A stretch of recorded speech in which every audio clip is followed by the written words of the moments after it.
Lens equation ഒക്കെ പഠിച്ചു. ഇതൊക്കെ ഇമ്പോർട്ടൻ്റ് ആണ്. ഇതൊക്കെ കൃത്യമായിട്ട് മനസ്സിലാക്കിയിട്ടുണ്ടെങ്കിൽ ഇനി നമുക്ക് പുതിയൊരു ടോപ്പിക്കിലേക്ക് കടക്കാം. അതാണ് ആവർധനം. അതായത് പ്രതിബിംബത്തിന്റെ വലിപ്പം വസ്തുവിന്റെ വലുപ്പത്തിന്റെ എത്ര മടങ്ങാണെന്ന് കണ്ടെത്താൻ കഴിയുമോ എന്ന ചോദ്യം. അവിടെയാണ് ആവർധനത്തിന്റെ പ്രാധാന്യം. പ്രതിബിംബത്തിന്റെ ഉയരം വസ്തുവിന്റെ ഉയരത്തിന്റെ എത്ര മടങ്ങാണെന്ന് സൂചിപ്പിക്കുന്നതാണ് ആവർധനം. എന്താണ്? പ്രതിബിംബത്തിന്റെ ഉയരവും വസ്തുവിന്റെ ഉയരവും തമ്മിലുള്ള അനുപാത സംഖ്യയാണ് ആവർധനം. ഇതിന് യൂണിറ്റ് ഇല്ല. ഓക്കെ, ഇതൊരു അനുപാത സംഖ്യയാണ്. ജസ്റ്റ് എത്ര മടങ്ങാണ് എന്ന് പറയുന്നതാണ്. അതുകൊണ്ട് തന്നെ ഇതിന് യൂണിറ്റ് ഇല്ല. ആവർധനം ഈക്വൽ ടു പ്രതിബിംബത്തിന്റെ ഉയരം ഡിവൈഡ് ബൈ വസ്തുവിന്റെ ഉയരം. ഓക്കെ, പ്രതിബിംബത്തിന്റെയാണ് നമ്മൾ ആദ്യം പറയുന്നത്. ഓക്കെ, അതാണ് മുകളിൽ കൊടുക്കുന്നത്. പ്രതിബിംബത്തിന്റെ ഉയരം ഡിവൈഡ് ബൈ വസ്തുവിന്റെ ഉയരം. HI divide by HO. Okay, ഇനി മറ്റൊരു ഇക്വേഷൻ കൂടിയുണ്ട്. ആവർധനം ഈക്വൽ ടു പ്രതിബിംബത്തിലേക്കുള്ള ദൂരം ഡിവൈഡ് ബൈ വസ്തുവിലേക്കുള്ള ദൂരം. ഓക്കെ, രണ്ട് ഇക്വേഷനിലും മുകളിൽ വരുന്ന പ്രതിബിംബത്തിന്റെ അല്ലെങ്കിൽ പ്രതിബിംബത്തിലേക്കുള്ള എന്ന രീതിയിൽ തന്നെയാണ്, താഴെ വസ്തുവിന്റെ. ഇവിടെ V ഡിവൈഡ് ബൈ U അല്ലെ, പ്രതിബിംബത്തിലേക്കുള്ള ദൂരമാണെങ്കിൽ അത് V ആണ്, വസ്തുവിലേക്കുള്ള ദൂരമാണെങ്കിൽ അത് U എന്ന ലെറ്റർ കൊണ്ടാണ് നമ്മൾ സൂചിപ്പിക്കാറ്. നമുക്ക് ഇതിനെ കമ്പൈൻ ചെയ്തിട്ട് നമുക്ക് എഴുതാം. M is equal to HI by HO. And നമുക്ക് ഇതും കൂടി അറിയാം അല്ലെ, M equal to V by U എന്നും അറിയാം. അതുകൊണ്ട് HI by HO equal to V by U ഇങ്ങനെ എഴുതി വെക്കാം.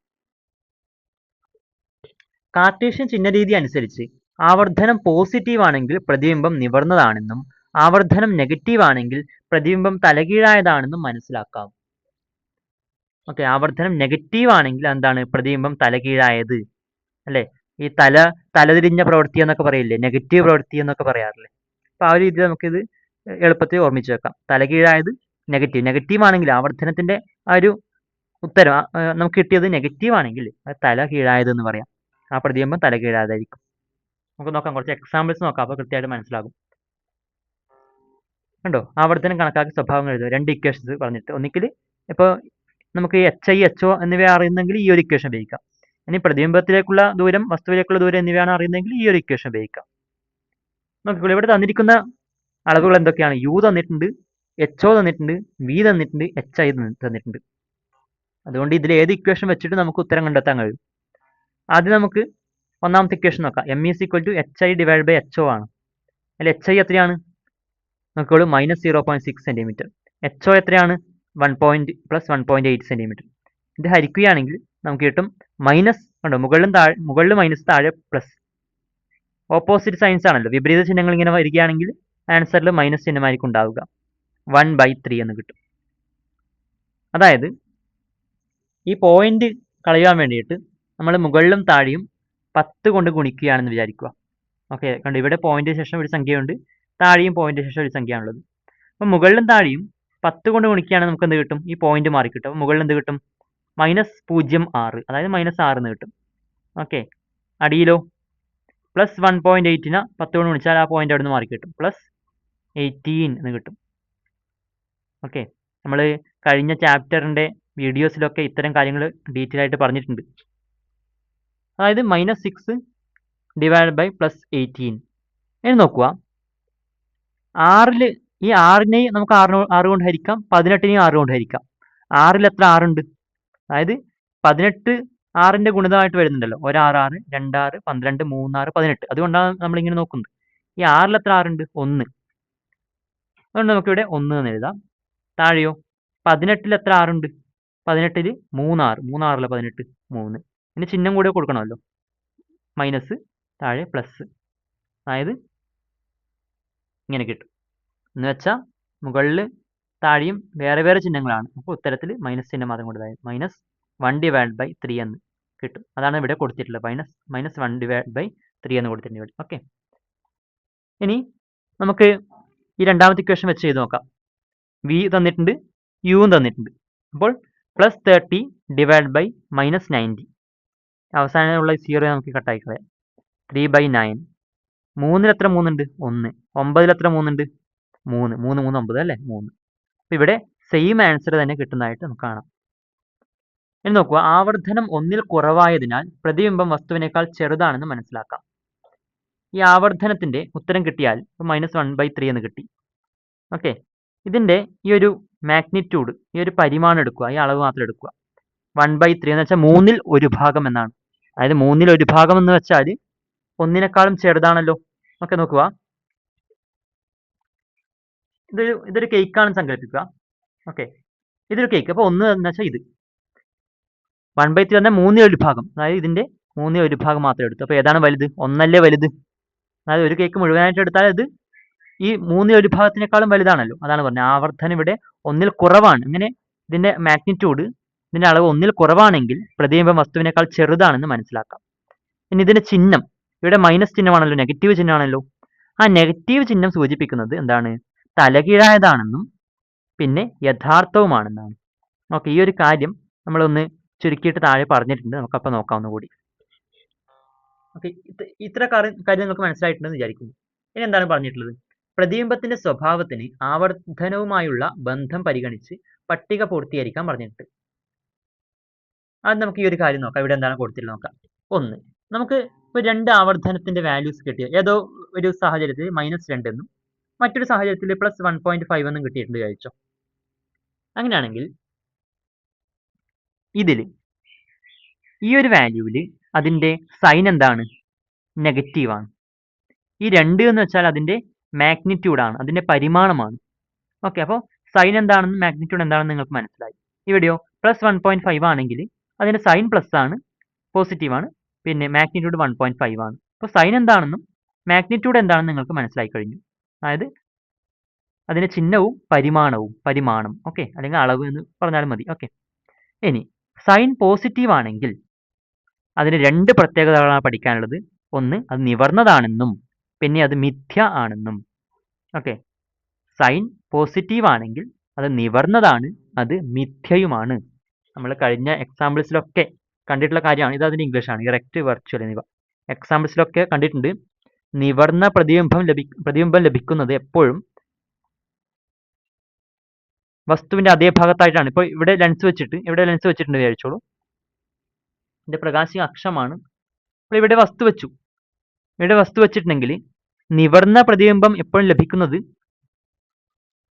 വസ്തുവിന്റെ അതേ ഭാഗത്താണ്. അത്തരം പ്രതിബിംബങ്ങൾ സ്ക്രീനിൽ പതിപ്പിക്കാൻ കഴിയില്ല, നമുക്കറിയാം. അതുകൊണ്ട് അത് മിഥ്യയുമാണ്. ഓക്കെ, അപ്പം നിവർന്ന പ്രതിബിംബമാണ്, മിഥ്യയുമാണ്. നെഗറ്റീവ് ആണെങ്കിലോ നമുക്കറിയാം, തലകീഴായ, നെഗറ്റീവ് എന്ന് പറഞ്ഞാൽ നമ്മൾ സാധാരണ തലതിരിഞ്ഞ പ്രവൃത്തി എന്നൊക്കെ പറയാറുണ്ട്, ഈ നെഗറ്റീവ് മാത്രം പറയുന്നവരെ അല്ലേ. അതുകൊണ്ട് നെഗറ്റീവ് ആകുമ്പോൾ തലകീഴായതാണെന്ന് ഓർമ്മിക്കുക. തലകീഴായ പ്രതിബിംബം നമുക്ക് എപ്പോഴും വസ്തുവുള്ള ഭാഗത്തല്ലല്ലോ, അതിന് മറുവശത്തായിട്ടല്ല കിട്ടുന്നത്. അതെപ്പോഴും നമ്മൾ തലകീഴായിട്ടല്ലേ വരക്കാറുണ്ടായിരുന്നത്. അതുകൊണ്ട് നെഗറ്റീവ് ആണെങ്കിൽ തലകീഴായതാണെന്ന് ഓർമ്മിക്കുക. അത്തരം പ്രതിബിംബങ്ങളൊക്കെ എന്താണ്? യഥാർത്ഥവുമാണ്. കാരണം ഇവ സ്ക്രീനിൽ പതിപ്പിക്കാൻ കഴിയും. ഇനി മാഗ്നിറ്റ്യൂഡിന്റെ കാര്യം നോക്കാം.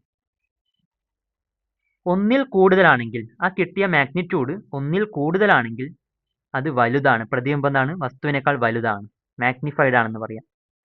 ഇനി തുല്യ വലിപ്പം കിട്ടുന്നപ്പോഴാണ്, 1 ആവർത്തനം കിട്ടുന്നെങ്കിൽ തുല്യ വലിപ്പമാണ്. ഓക്കെ, തുല്യ വലിപ്പമാണ്, സെയിം സൈസ്. ഇനി 1ൽ കുറവാണ് കിട്ടുന്നെങ്കിലോ പ്രതിബിംബം ചെറുതാണ്, ഡിമിനിഷ്ഡ് ആണെന്ന് പറയാം. ഈ ഒരു കാര്യം തന്നെയാണ് ഇവിടെ പട്ടികപ്പെടുത്തിയിരിക്കുന്നത്. പ്രതിബിംബത്തിന്റെ സ്വഭാവം, പിന്നെ ആവർത്തനത്തിന്റെ ചിഹ്നം പോസിറ്റീവ് ഓർ നെഗറ്റീവ് എന്ന്. നമുക്ക് ആദ്യം തലകീഴായത് നോക്കാം. തലകീഴായത് നെഗറ്റീവ്. ഓക്കെ, തലകീഴായത് നെഗറ്റീവ്. ഈ തലകീഴായ പ്രതിബിംബങ്ങൾ എപ്പോഴും എന്താണ്? നമുക്ക് അറിയാം, തലകീഴായിട്ട് കിട്ടുന്നതൊക്കെ എന്താണ് പറഞ്ഞത്? സ്ക്രീനിൽ പതിപ്പിക്കാൻ കഴിയുമെന്ന് അറിയാം. അപ്പോൾ അതെന്താണ്? അത് യഥാർത്ഥവുമാണ്. അതുകൊണ്ട് നെഗറ്റീവ്, തലകീഴായത് നെഗറ്റീവാണ്, അതുകൊണ്ട് യഥാർത്ഥമായിട്ടുള്ളതും നെഗറ്റീവ് തന്നെയാണ് പറയും. ഓക്കെ, ഇത് രണ്ട് കണക്ട് ചെയ്തിട്ട് ഓർമ്മിക്കാം. ഇനി നിവർന്നതാകുമ്പോൾ എന്താണ്? പോസിറ്റീവ്. അതെന്താണ്? അത് മിഥ്യയാണ്. ഓക്കെ, മിഥ്യയാണ്. അതുകൊണ്ട് മിഥ്യ ആയതും പോസിറ്റീവ്. ഓക്കെ, ഇനി നോക്കുക. ഒരു കോൺവെക്സ് ലെൻസിന്റെ ലെൻസ് ഏതാണ്? കോൺവെക്സ് ആണ്. പ്രകാശിക കേന്ദ്രത്തിൽ നിന്ന് പ്രകാശിക അക്ഷത്തിൽ 12 സെന്റിമീറ്റർ അകലെയായി. അപ്പോൾ വസ്തുവിലേക്കുള്ള ദൂരം ഏകദേശം എന്നല്ല, അതായത് 12 സെന്റിമീറ്റർ ആണ്. അതിന് ചിഹ്നം ഇവിടെ പറഞ്ഞിട്ടില്ല. അകലെയായി 2 സെന്റിമീറ്റർ ഉയരമുള്ള വസ്തു സ്ഥിതി ചെയ്യുന്നു. വസ്തുവിന്റെ ഉയരം എത്രയാണ്? 2 സെന്റിമീറ്റർ ആണ്. കോൺവെക്സ് ലെൻസിന്റെ ഫോക്കസ് ദൂരം 6 സെന്റിമീറ്റർ ആണെന്ന് പറഞ്ഞിട്ടുണ്ട്. ഓക്കെ, ഇത്തരം കാര്യങ്ങൾ ഒക്കെ ഉൾപ്പെടുത്തിക്കൊണ്ട് ഒരു ചിത്രം വരക്കാൻ പറഞ്ഞിട്ടുണ്ട്. ഇവിടെ ജസ്റ്റ് ആ ഒരു 12 സെന്റിമീറ്റർ ദൂരം മാത്രമാണ് കൊടുത്തിട്ടുള്ളത്. അതിന് സൈൻസ് ഒന്നും കൊടുത്തിട്ടില്ല. അത് പ്ലസ് ആണോ മൈനസ് ആണോ എന്നൊന്നും ഇവിടെ മെൻഷൻ ചെയ്തിട്ടില്ല. നമുക്ക് ചിത്രം വരച്ച് നോക്കാം. ആദ്യം പറഞ്ഞിട്ടുള്ള എന്താണ്, നൽകിയ അളവുകളുടെ അടിസ്ഥാനത്തിൽ ഒരു രേഖാചിത്രം വരച്ച് പ്രതിബിംബത്തിന്റെ സവിശേഷതകളും കൂടെ എഴുതണം. പിന്നെയോ പ്രതിബിംബത്തിന്റെ ഉയരം അളന്ന് ആവർത്തനം കണക്കാക്കുക. ഇതിന്റെ ഉത്തരം നമുക്ക് നോക്കാം. അതെങ്ങനെ വരക്കുന്നതെന്ന്. ആദ്യം നമ്മൾ പ്രകാശിക അക്ഷം വരക്കണം അല്ലേ, അതായത് ഒപ്റ്റിക് ആക്സിസ് വരക്കണം. നമ്മുടെ ലെൻസിന്റെ ഫോക്കൽ ലെങ്ത് എത്രയാണ്? ഫോക്കസ് ദൂരം 6 സെന്റിമീറ്റർ ആണ്. ഓക്കെ, അതുകൊണ്ട് നമുക്ക് മുന്നിലോട്ട് 6 വരക്കണം, അതേപോലെ ഈ ഇടതുവശത്തോട്ടും 6 സെന്റിമീറ്റർ വരക്കണം. എന്താണ്? എഫ് അടയാളപ്പെടുത്തണം. എന്നിട്ട് ഈ ഓയിൽ നിന്ന്, അതായത് ഒപ്റ്റിക് സെന്റർ പ്രകാശിക കേന്ദ്രത്തിൽ നിന്ന് 2F എത്ര ദൂരത്തിൽ വരും? ഇത് 6 ആകുമ്പോൾ 12 സെന്റിമീറ്റർ ദൂരത്തിൽ രണ്ട് വശങ്ങളിലായിട്ട് 2F രേഖപ്പെടുത്തുക. ഓക്കെ, ഇനി എന്ത് ചെയ്യണം? നമ്മുടെ ഈ ഒപ്റ്റിക് സെന്ററിൽ ഓയിൽ ഒരു ലെൻസ് വരക്കണം അല്ലേ, ഇവിടെ ഒരു കോൺവെക്സ് ലെൻസ് നമുക്ക് വരക്കണം. അതിനു വേണ്ടിയിട്ട് മുകളിലോട്ടും താഴോട്ടും 90 ഡിഗ്രിയിൽ നമ്മൾ എന്ത് ചെയ്യണം? Dotted line വരക്കണം. ഒന്നിക്കൽ നമുക്ക് ഇതുപോലെ പ്രൊട്ടാക്ടർ ഉപയോഗിച്ച് വരക്കാം. അതായത് ഇവിടെ ഓയിൽ വെച്ചിട്ട് 90 ഡിഗ്രി മുകളിലോട്ട് മെഷർ ചെയ്തിട്ട് നമുക്ക് വരക്കാം. അതല്ലെങ്കിൽ ഇതുപോലെ സെറ്റ് സ്ക്വയർ ഉപയോഗിച്ചിട്ട് നിങ്ങൾക്ക് ആ ഓയിൽ വെച്ചിട്ട് മുകളിലോട്ട് വരക്കാം.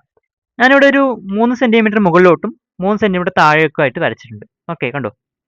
എന്നിട്ട് ഇവിടെ ഞാനിനി ഒരു കോൺവെക്സ് ലെൻസ്, തിക്നെസ് കുറഞ്ഞ നേരിയ ഒരു കോൺവെക്സ് ലെൻസ് വരച്ചു ചേർക്കുന്നു. ഓക്കെ, അങ്ങനെ അതും വരച്ചു ചേർത്തിട്ടുണ്ട്. ഇനി എന്ത് ചെയ്യാനുണ്ട്? നമുക്കറിയാം ഈ ലെൻസിൽ നിന്ന് 12 സെന്റിമീറ്റർ അകലത്തിലായിട്ടാണ് ഒബ്ജക്റ്റ് എന്ന് പറഞ്ഞിട്ടുണ്ട് അല്ലേ. അതായത് എഫ് എന്ന് പറഞ്ഞാൽ ഇതിൽ 6 സെന്റിമീറ്റർ ആണ്. 12 സെന്റിമീറ്റർ എന്ന് വെച്ചാൽ 2Fലാണ് ഒബ്ജക്റ്റ് ഉണ്ടാകുന്നത്. നമുക്കിവിടെ ഒരു ഒബ്ജക്റ്റ് വരക്കണം. ഇനി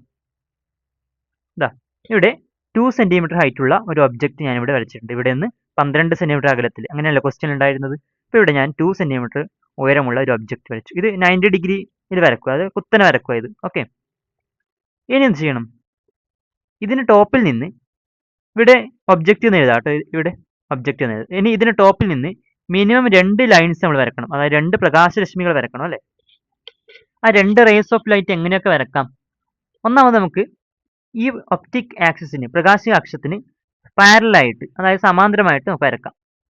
ഒന്നിക്കൽ പാരലായിട്ട് വരക്കാം, അത് ഒരു റേ നമുക്ക് അങ്ങനെ വരക്കാം. പിന്നെയോ ഈ ഓയിൽ കൂടി പോകുന്നതായിട്ട് വരക്കാം രണ്ടാമത്. ഓക്കെ, മിനിമം 2 റേസ് മതി നമുക്ക്. ഈ പാരലൽ റേസ് നമുക്ക് എങ്ങനെ എളുപ്പത്തിൽ വരക്കാം? ഈ 2 സെന്റിമീറ്റർ ഉള്ള ഒബ്ജക്റ്റ് അല്ലേ, ഇപ്പൊ ലെൻസിലേക്കല്ലേ നമ്മൾ ഈ പാരലൽ ലൈൻ വരക്കേണ്ടത്, റേ ഓഫ് ലൈറ്റ് വരക്കേണ്ടത്. അതുകൊണ്ട് ഈ 2 സെന്റിമീറ്റർ നമുക്ക് ഇവിടെ മുകളിലോട്ട് 2 സെന്റിമീറ്റർ മെഷർ ചെയ്തിട്ട് ഈ 2 പോയിന്റ്സും ജോയിൻ ചെയ്തിട്ട് ഒരു ലൈൻ ഇങ്ങനെ വരച്ചാൽ മതി. അതാണ് ഏറ്റവും ഈസി ഈ പ്രകാശിക അക്ഷത്തിന് പാരലൽ ആയിട്ട് ലൈൻ വരക്കാൻ വേണ്ടിയിട്ട്. അല്ലെങ്കിൽ നിങ്ങൾക്ക് സമാന്തര വര വരക്കേണ്ടത് എങ്ങനെയാണെന്ന് അറിയാം. എങ്ങനെയാണത്?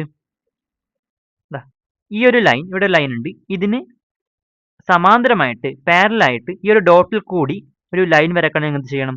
അത് നമുക്ക് സെറ്റ് സ്ക്വയർ ഇങ്ങനെ, നമുക്ക് ഏത് വരയുടെ വരക്കാണോ സമാന്തര വര വരക്കേണ്ടത് അതിനോട് ചേർത്ത് വയ്ക്കുക, ഇങ്ങനെ സെറ്റ് സ്ക്വയർ.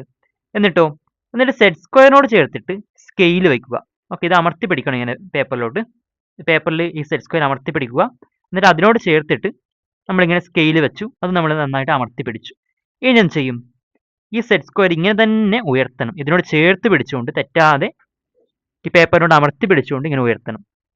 അതായത് ഇങ്ങനെ നിരക്കി നീക്കണം ഈ സെറ്റ് സ്ക്വയർ. എന്നിട്ട് നമ്മൾ ഈ ഒരു ലെവലിലേക്ക് എത്തിക്കണം. ഈ ഒരു ഡോട്ടഡ് ലൈൻ, ഈ ഒരു ഡോട്ടിലെ കൂടിയാണല്ലോ നമുക്ക് ലൈൻ വരയ്ക്കേണ്ടത്. ഇവിടം വരെ എത്തിക്കാം നമുക്ക്. ഓക്കെ, ഇപ്പോൾ സെറ്റ് സ്ക്വയർ മുകളിലോട്ട് നീക്കിയിട്ട് ഇതിലെ കൂടെ എത്തിച്ചിട്ടുണ്ട്. ഇനിയോ ഇതിലെ കൂടെ നമുക്കൊരു ലൈൻ ഇങ്ങനെ വരക്കാം. ഈ ഡോട്ടിലെ കൂടി നമുക്കൊരു ലൈൻ ഇങ്ങനെ വരക്കാം. ഓക്കെ, ഇപ്പോൾ കണ്ടു, നമ്മളിപ്പോൾ വരച്ച ഈ ഒരു ലൈനും നമ്മൾ ആദ്യം ഉണ്ടായിരുന്ന ഈ ലൈനും പാരലലാണ്, അതായത് സമാന്തരമാണ്. ഓക്കെ, എനിവേ നമ്മൾ ഒരു സമാന്തര വര വരച്ചു. ഇത് പ്രകാശരശ്മിയാണ്, റേ ഓഫ് ലൈറ്റ് ആണ്. ഇതിന് ആരോ മാർക്ക് കൊടുത്തു, അതായത് ഒബ്ജക്റ്റിൽ നിന്ന് ലെൻസിലേക്ക് പോകുന്ന ആ ഡയറക്ഷൻ കാണിക്കാൻ വേണ്ടിയിട്ട്. ഈ ഡയറക്ഷൻ കാണിച്ചു കഴിഞ്ഞാൽ നമ്മൾ എന്ത് ചെയ്യണം? ഇങ്ങനെ വരുന്ന ഏതൊരു റേ ഓഫ് ലൈറ്റും മറുവശത്ത് എഫിൽ കൂടി കടന്നു പോകും നമുക്കറിയാം. മറുവശത്ത് മുഖ്യ ഫോക്കസിലെ കൂടി, അതായത് പ്രിൻസിപ്പൽ ഫോക്കസിലെ കൂടി കടന്നു പോകുന്നറിയാം. നമ്മൾ ബാക്കി അത് ആ രീതിയിൽ വരക്കുന്നു. ഓക്കെ, അതും വരച്ചു കഴിഞ്ഞു, നമ്മൾ നീട്ടി വരച്ചു. ഇനി മറ്റൊരു റേ ഓഫ് ലൈറ്റ് ഈ ഒബ്ജക്റ്റിന്റെ ടോപ്പിൽ നിന്ന് ഓയിൽ കൂടി നമുക്ക് നീട്ടി വരക്കാലോ. ഓക്കെ, ഇപ്പോൾ അതും ഞാനിവിടെ വരച്ചിട്ടുണ്ട്. ഈ 2 ലൈറ്റ് റേസും ഇവിടെ ഒരു പോയിന്റിൽ മീറ്റ് ചെയ്യുന്നതായിട്ട് നിങ്ങൾ കാണുന്നുണ്ടല്ലോ. അപ്പോൾ ഇവിടെ നമുക്ക് എന്ത് ചെയ്യാം, അതിൻ്റെ ഈ ഒരു ഇമേജും വരക്കാം.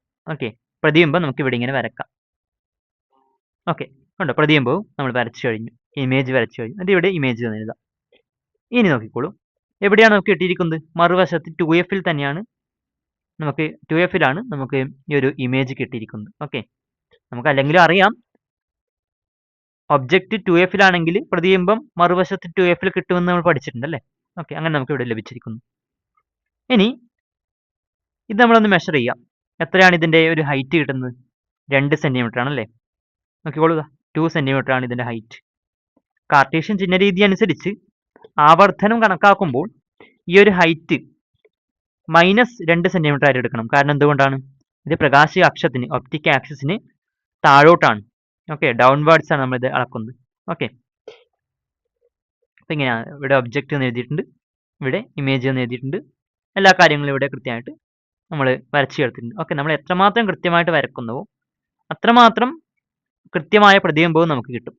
ഓക്കെ, ഇതൊക്കെ കൃത്യമായിട്ട് പാരലായിട്ട് തന്നെ വരക്കുകയും ഇതൊക്കെ ഈ ലെൻസൊക്കെ 90 ഡിഗ്രിയിൽ തന്നെ വരക്കുകയൊക്കെ ചെയ്താൽ നമുക്ക് എന്ത് ചെയ്യും, പ്രതിബിംബവും നമുക്ക് വേണ്ട അതേ അളവിൽ തന്നെ കിട്ടും. ഇനി പ്രതിബിംബത്തിന്റെ സവിശേഷതകൾ എന്തൊക്കെയാണ്? അത് യഥാർത്ഥമാണ്, അതായത് റിയൽ ആണ്. ഇവിടെ ഒരു സ്ക്രീൻ വയ്ക്കുകയാണെങ്കിൽ നമുക്ക് ഇവിടെ ആ ഒരു ഇമേജ് കിട്ടും, അതുകൊണ്ട് അത് റിയൽ ആണ്. പിന്നെ അത് തലകീഴായതാണ്, അതായത് ഇൻവേർട്ടഡ് ആണ് അല്ലേ.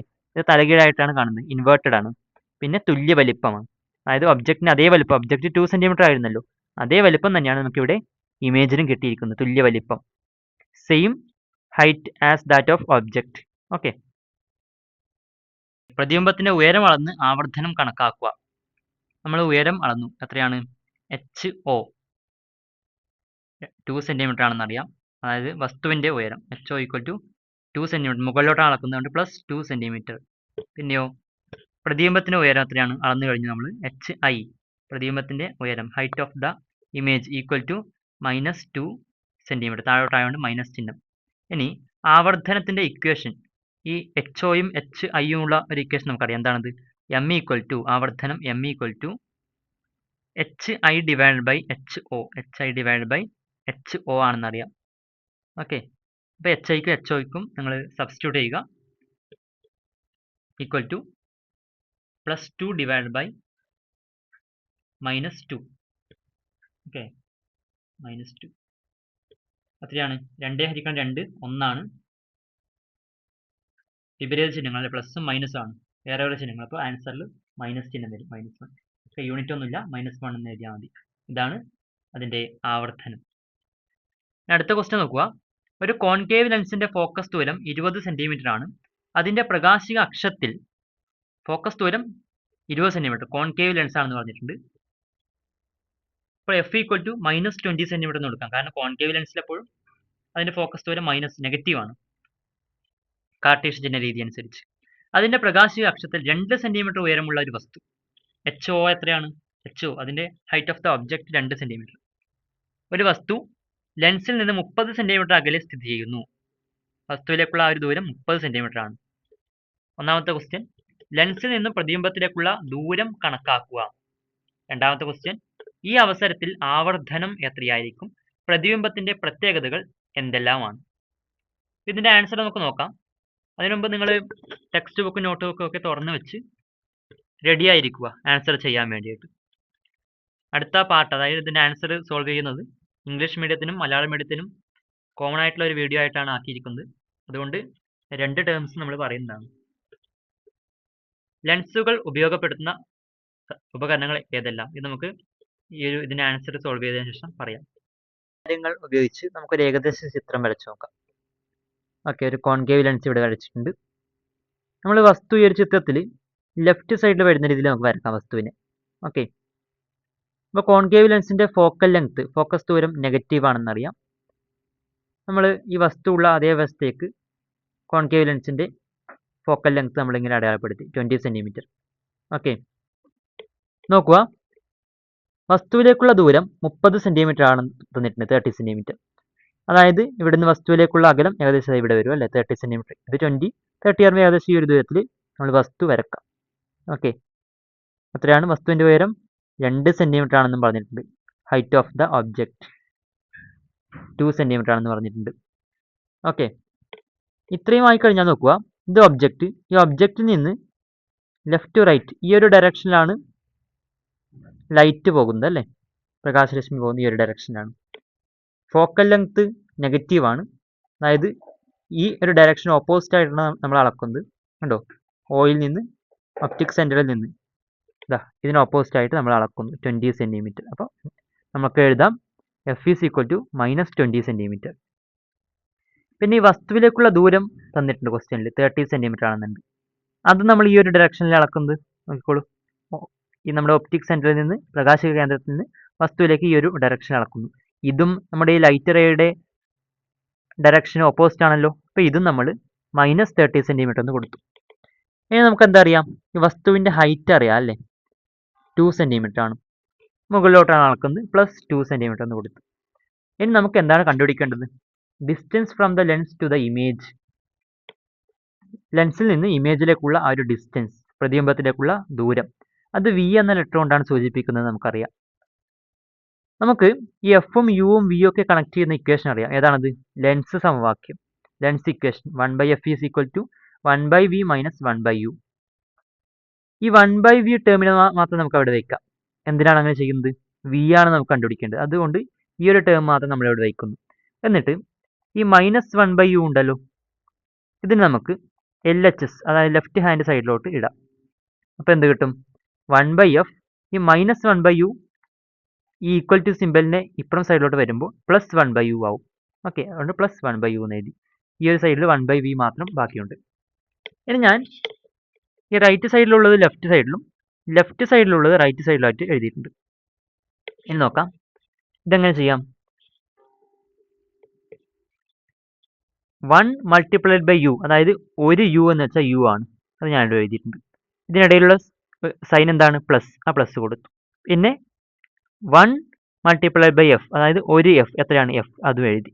ഓക്കെ, ഇനിയോ ഛേദങ്ങൾ തമ്മിൽ ഗുണിച്ചെഴുതണം, ഡിനോമിനേറ്റേഴ്സ് മൾട്ടിപ്ലൈ ചെയ്ത് എഴുതണം. അതായത് F multiplied by U, F U എന്ന് എഴുതാം, അല്ലെങ്കിൽ യു എഫ് എന്ന് എഴുതാം. ഓക്കെ, യു എഫ്, യു ഗുണിക്കണം എഫ്. ഇനി നമുക്ക് വിയുടെ ഇക്വേഷൻ ആണല്ലോ വേണ്ടത്, അതുകൊണ്ട് ഇതിൻ്റെ റെസിപ്രോക്കൽ എടുക്കാം. അതായത് ജസ്റ്റ് നമുക്ക് തലതിരിച്ചിടാം. എന്ന് വെച്ചാൽ ഈ വി മുകളിൽ വരും, ആ v/1 എന്ന് വരും അല്ലേ. v/1 എന്ന് വെച്ചാൽ സിമ്പിളായിട്ട് വി എന്ന് എഴുതിയാൽ മതി. അപ്പോൾ ഈ ഒരു സൈഡിൽ നമ്മൾ റെസിപ്രോക്കൽ എടുക്കണം. ഇപ്പോൾ യു എഫ് മുകളിൽ വരും, യു പ്ലസ് എഫ് താഴെ വരും. ഓക്കെ, നമുക്ക് ഈ ഒരു രീതിയിൽ ഇക്വേഷൻ മാറ്റി എഴുതാം. ഓക്കെ, ഇവിടെ നിന്ന് നമുക്ക് ഈ ഒരു രീതിയിൽ എഴുതാം. ഇതിൽ യു എത്രയാണെന്ന് അറിയാം, -30 സെൻറ്റിമീറ്റർ ആണ്. എഫും അറിയാം, -20 ആണ്, -20 സെൻറ്റിമീറ്റർ. അടിയിൽ യു പ്ലസ് എഫ്, അതായത് -30 പ്ലസ് -20. ഇതെങ്ങനെ ഗുണിച്ചെഴുതാം, 30 ഗുണിക്കണം 20 നമുക്കറിയാം അല്ലേ. 3 2 6, പിന്നെ 2 0, അപ്പോൾ 600. സൈൻ എന്താണ് കണ്ടോ, ഗുണിക്കുക എന്നൊരു കാര്യമാണ് നമ്മളിവിടെ ചെയ്യുന്നത്. രണ്ടും സെയിം സൈൻ ആണ് അല്ലേ, മൈനസ് മൈനസ്. ഇത്തരം സാഹചര്യങ്ങളിൽ എങ്ങനെയാണ് ആ ഒരു ഉത്തരത്തിന്റെ സൈൻ വരുന്നതെന്ന് കഴിഞ്ഞ ക്ലാസ്സിൽ പറഞ്ഞിട്ടുണ്ട്. ഓക്കെ, ഒരേപോലുള്ള സൈൻ ആണ്, അപ്പോൾ പ്ലസ് സൈൻ വരും, +600 ഡിവൈഡഡ് ബൈ -30 പ്ലസ് ഈ പ്ലസ്. ഓക്കെ, പ്ലസ് എഫ് എത്രയാണ്, -20. പ്ലസും മൈനസും അടുത്തടുത്ത് വന്നു, വിപരീത ചിഹ്നങ്ങൾ അടുത്തടുത്ത് വന്നാൽ അതിൽ നമ്മൾ മൈനസ് മാത്രം ഇട്ടാൽ മതി എന്ന് കഴിഞ്ഞ ക്ലാസ്സിൽ പറഞ്ഞിട്ട്, അപ്പോൾ മൈനസ് മാത്രം ഇട്ടു. ഇനി എന്ത് ചെയ്യാം, 600 മുകളിലുണ്ട്, +600. അടിയിലോ -30 -20, അതായത് ആദ്യം ഒരു 30 കുറക്കുന്നു, പിന്നെ 20 കുറക്കുന്നു എന്ന് വെച്ചാൽ ആകെ നമ്മൾ 50 കുറച്ചു എന്നർത്ഥം, അതായത് -50. ഇനി അവസാനമുള്ള സീറോസ് നമുക്ക് ഇങ്ങനെ കട്ട് ചെയ്ത് എഴുതാം. ഇനി നമുക്ക് 60 ഹരിക്കണം 5 ചെയ്ത് നോക്കാം. എത്രയാണ്, 60 എത്ര 5 ഉണ്ട്, 12 5 60. ഓക്കെ, സൈൻ എന്ത് വരും ഉണ്ടോ, ഹരിക്കുകയാണ് ചെയ്യുന്നത്, മുകളിൽ പ്ലസ് താഴെ മൈനസ്, വിപരീത ചിഹ്നങ്ങളാണല്ലോ, അതുകൊണ്ട് ഉത്തരത്തിൽ മൈനസ് വരും, -12 സെൻറ്റിമീറ്റർ. ഓക്കെ, -12 സെൻറ്റിമീറ്റർ ആണ് നമുക്ക് ഉത്തരം കിട്ടുന്നത്. എന്ന് വെച്ചാൽ ആ ഒരു ഇമേജിലേക്കുള്ള ദൂരം -12 സെൻറ്റിമീറ്റർ ആണ്. അതായത് നമ്മൾ ഈ പ്രകാശരശ്മിയുടെ ഡയറക്ഷൻ ഉണ്ടല്ലോ, അതിന് ഓപ്പോസിറ്റ് ആയിട്ട് തന്നെയാണ് നമ്മളിത് അളക്കേണ്ടത്, അതായത് പ്രതിബിംബത്തിലേക്കുള്ള ദൂരം അളക്കേണ്ടത്. അതായത് ഈ ഓയിൽ നിന്ന് ഒരു 12 സെൻറ്റിമീറ്റർ ദൂരത്തായിട്ട് നമുക്ക് ഇമേജ് കിട്ടും. ഓക്കെ, അതായത് ഇതേ ഒരു സൈഡിൽ തന്നെയാണ് നമുക്ക് ഇമേജ് കിട്ടുന്നത്, ഓയിൽ നിന്ന് ഒരു 12 സെൻറ്റിമീറ്റർ അകലത്തിലായിട്ടാണ് കിട്ടുന്നത്. ഓക്കെ, രണ്ടാമത്തെ ക്വസ്റ്റ്യൻ എന്താണ്, ഈ അവസരത്തിൽ ആവർധനം എത്രയായിരിക്കും? പ്രതിബിംബത്തിന്റെ പ്രത്യേകതകൾ എന്തെല്ലാമാണ്? How much will be the magnification B? What are the characteristics of the image? നമുക്കത് നോക്കാം. ആവർധനം കാണാനുള്ള ഇക്വേഷൻ നമുക്കിവിടെ 2 ഇക്വേഷൻ അറിയാം അല്ലെ, ആവർധനം കണ്ടുപിടിക്കാൻ വേണ്ടിയിട്ട്. അതിൽ ഏത് ഇക്വേഷനാണ് ഇവിടെ പ്രയോഗിക്കേണ്ടത്? നമുക്ക് യു അറിയാം, വി അറിയാം. അതുകൊണ്ട് യുവും വി ഉപയോഗിച്ചിട്ടുള്ള ആ ഒരു ഇക്വേഷൻ നമുക്കിവിടെ പ്രയോഗിക്കാം. ഇനി എച്ച് ഒയും എച്ച് ഐയും ഉള്ള ഇക്വേഷൻ ഇവിടെ ഉപയോഗിക്കാൻ കഴിയുമോ? നമുക്കിവിടെ എച്ച് ഒ മാത്രമേ അറിയൂ, എച്ച് ഐ അറിയില്ല അല്ലേ. അതുകൊണ്ട് നമ്മൾ ഈ ഒരു ഇക്വേഷൻ ഉപയോഗിച്ചു. വി എത്രയാണെന്ന് അറിയാം നമുക്കിപ്പോൾ, -12 സെൻറ്റിമീറ്റർ ആണ്. ഡിവൈഡ് ബൈ യു എത്രയാണ്? -30 സെൻറ്റിമീറ്റർ ആണ്. ഓക്കെ, ഇത് ഹരിച്ചെഴുതാം. ഇതെങ്ങനെ നമുക്ക് എഴുതാം? കണ്ടോ, 12ലും 30ലും പൊതുവായിട്ട് 6 പോകും അല്ലേ. 12ൽ എത്ര 6 ഉണ്ട്? 2 6 12. 30ൽ എത്ര 6 ഉണ്ട്? 5 6 30. അതായത് ഇതിനെ +2/5 എന്ന് എഴുതാം. മുകളിലും താഴെ ഒരേ സിമ്പലാണ്, ഒരേ സൈനാണ്. അതുകൊണ്ട് നമുക്ക് ആൻസറിൽ പ്ലസ് സൈൻ, +2/5. ഈ 2/5 എന്നത് <1 ആണല്ലോ. 5ൽ 2 ഭാഗം എന്ന് വെച്ചാൽ അത് 1നേക്കാൾ ചെറുതാണല്ലോ. സോ m ഈസ് <1, 1നേക്കാൾ ചെറുതാണ്. 1നേക്കാൾ ചെറുതാണെന്ന് നമുക്കറിയാം. ദ ഇമേജ് ഇസ് ഡിമിനിഷ്ഡ്, ആ ഇമേജ് ചെറുതാണ്, പ്രതിബിംബം ചെറുതാണെന്നറിയാം. ആ പ്രതിബിംബത്തിന്റെ സവിശേഷതകൾ ചോദിച്ചിട്ടുണ്ട്, അതിലൊന്ന് നമുക്ക് കിട്ടി. ഇനി ഇതിന്റെ സൈൻ എന്താണ്? പ്ലസ് ആണ്. അപ്പോൾ m is positive. m positive ആണെങ്കിൽ നമുക്ക് 2 കാര്യങ്ങൾ അറിയാം. ഇമേജ് ഇറക്റ്റ് ആയിരിക്കും, അതായത് നിവർന്നതായിരിക്കും. കൂടാതെ ഇമേജ് വെർച്വൽ ആയിരിക്കും, അതായത് മിഥ്യ ആയിരിക്കും. നമുക്ക് 3 പ്രത്യേകതകൾ കിട്ടി പ്രതിബിംബത്തിന്റെ. ഓക്കെ, അതായത് ഇത് ഇവിടെ ഒരു 12 സെൻറ്റിമീറ്റർ അകലത്തിൽ നിവർന്ന ഒരു പ്രതിബിംബം കിട്ടും. ഓക്കെ, നിവർന്ന ഒരു പ്രതിബിംബം നമുക്കിവിടെ കിട്ടും. ഇനി മൂന്നാമതൊരു കാര്യം നമ്മൾ ചെയ്തു നോക്കുന്നു. ഇവിടെ ക്വസ്റ്റ്യൻ തന്നിട്ടില്ല. എന്താണെന്ന് വെച്ചാൽ നമുക്കൊരു ഇമേജ് കിട്ടുമെന്നറിയാം. ആ ഇമേജിന്റെ ഹൈറ്റ് എങ്ങനെയാണെന്ന് കണ്ടുപിടിക്കാൻ കഴിയുമോ? നമുക്ക് ഇങ്ങനെ ഒരു ഇക്വേഷൻ അറിയാം. നമുക്ക് ആ ഇമേജിന്റെ ഹൈറ്റ് നമ്മൾ കണ്ടുപിടിക്കാൻ പോകുന്നത്. നമുക്ക് ആവർത്തനത്തിന് ഈ ഒരു ഇക്വേഷൻ കൂടി അറിയാം, magnification. m is equal to H I divide by H O. ഇതിൽ m നമുക്കറിയാം, H O height of the object നമുക്കറിയാം. അങ്ങനെയാണ് എച്ച് ഐ നമുക്ക് എങ്ങനെ കണ്ടുപിടിക്കാം? എച്ച് ഐ മാത്രം ഇവിടെ വെച്ചിട്ട് ഈ ഹരിക്കണം എച്ച് ഒയെ ഈക്വൽ ടു സിമ്പലിന് മറുവശത്തേക്ക് ഇടാം. അപ്പം എന്ത് കിട്ടും? ഗുണിക്കണം എച്ച് ഒ എന്ന് വരും. അതായത് H I is equal to M ഗുണിക്കണം H O, M H O. Okay, M എത്രയാണ്? +2 ഡിവൈഡ് ബൈ 5 ആണെന്നറിയാം, നമുക്കിപ്പോൾ കിട്ടി. ഇനി H O height of the object നമുക്കറിയാം, മുകളിൽ കൊടുത്തിട്ടുണ്ട്. എത്രയാണത്? +2 ആണ്. Okay, +2 centimetre. നമുക്ക് ഗുണിച്ചെഴുതാം. അങ്ങനെ ഇത് എങ്ങനെയാണ്? ഗുണിക്കുകയാണ് ചെയ്യുന്നത്. അപ്പോൾ മുകളിൽ ന്യൂമറേറ്റേഴ്സ് ഗുണിക്കുക. 2 × 2 എത്രയാണ്? 4 ആണ്. ഓക്കെ, +2 × +2 എത്രയാണ്? +4 ആണ്. അടിയിലോ? അടിയിൽ 5 ആണ് അല്ലേ. ഇവിടെ ഡിവൈഡ് ബൈ 5, ഇവിടെ അടിയിലൊന്നും ഇല്ല, അതായത് അടിയിൽ 1 ഉണ്ട് എന്ന് സങ്കല്പിക്കാം. അപ്പോൾ 5 ഗുണിക്കണം 1 5 തന്നെയാണ്. +4/5 എന്ന് കിട്ടും. അതെങ്ങനെ ചെയ്യാം? 4/5 എന്ന് വെച്ചാൽ 4ൽ എത്ര 5 പോകും? 5 അല്ലേ വലുത്, 4 ചെറുതല്ലേ, പോകില്ല അല്ലേ. അപ്പോൾ 0 എന്നിടാം. ഓക്കെ, എന്നിട്ട് നമ്മൾ ഇവിടെ ഒരു പോയിന്റ് ഇട്ടു. എന്നിട്ട് ഇവിടെ നമ്മൾ എക്സ്ട്രാ ഒരു 0 ഇട്ട് കൊടുത്തു. അപ്പോൾ 40 ആയി. 40ൽ എത്ര 5 ഉണ്ട്? 5 8 40. ഗുണനപ്പട്ടിക ചൊല്ലി നോക്കുക 5ന്റെ. അപ്പോൾ 8 എന്ന് കിട്ടും. 5 8 40 ആണ്. ഓക്കെ, 40 40 കുറച്ചാൽ 0, അതായത് 0.8 ആണ് ആൻസർ. സെൻറ്റിമീറ്റർ ആണ് യൂണിറ്റ് അല്ലേ. ആ ഒരു ഒബ്ജക്റ്റിന്, ആ ഒരു ഇമേജിന്റെ ഹൈറ്റ് ആണല്ലോ, അതായത് +0.8 സെൻറ്റിമീറ്റർ, +0.8 സെൻറ്റിമീറ്റർ. അതായത് ഇതൊരു +0.8 സെൻറ്റിമീറ്റർ ആണ് വരുന്നത്. പ്രതിബിംബങ്ങളുടെ സ്ഥാനം, സ്വഭാവം, വലുപ്പം എന്നിവ കണ്ടെത്തിയല്ലോ. ഇവ പ്രയോജനപ്പെടുത്തുന്ന ഏതാനും ഉപകരണങ്ങൾ നോക്കാം. കണ്ണടയിൽ ലെൻസ് ഉണ്ടെന്ന് അറിയാം നിങ്ങൾക്ക്. പിന്നെ സിമ്പിൾ മൈക്രോസ്കോപ്പ്, പേര് പോലെ തന്നെ അത് സിമ്പിൾ ആണ്. അതിൽ ഒരൊറ്റ കോൺവെക്സ് ലെൻസ് മാത്രമേ ഉപയോഗിക്കുന്നുള്ളൂ.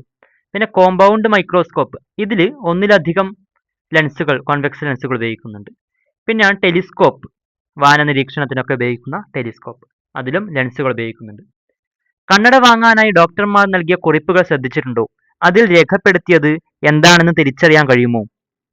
ഇതുപോലൊരു കുറിപ്പ്. ഇതിൽ ഡീറ്റെയിൽ ആയിട്ട് അറിയണമെങ്കിൽ ഗൂഗിളിൽ സെർച്ച് ചെയ്ത് നോക്കുക. പിന്നെ SPH സ്ഫിയർ, CYL സിലിണ്ടർ എന്നിവയുടെയൊക്കെ ഷോർട്ട് ഫോം ആണ്. ഓക്കെ, ഇതിൽ ഈ +2.00 എന്നത് സൂചിപ്പിക്കുന്നത് എന്തിനാണ്? അത് കണ്ണടയിലെ ലെൻസിന്റെ പവർ ആണ് സൂചിപ്പിക്കുന്നത്. ഓക്കെ, ഇതാണ് കണ്ടോ പ്ലസ് RE എന്ന് വെച്ചാൽ റൈറ്റ് ഐ, LE എന്ന് ലെഫ്റ്റ് ഐ. അപ്പോൾ ആ ഓരോ കണ്ണിനും വേണ്ട ആ ലെൻസിൻ്റെ പവറാണ് ഇവിടെ സൂചിപ്പിക്കുന്നത്. +2.00 എന്നും ഇതൊക്കെ. ഓക്കെ, പവറിനെ കുറിച്ച് നമുക്ക് അടുത്ത ക്ലാസ്സിൽ ഡിസ്കസ് ചെയ്യാം. Thank you.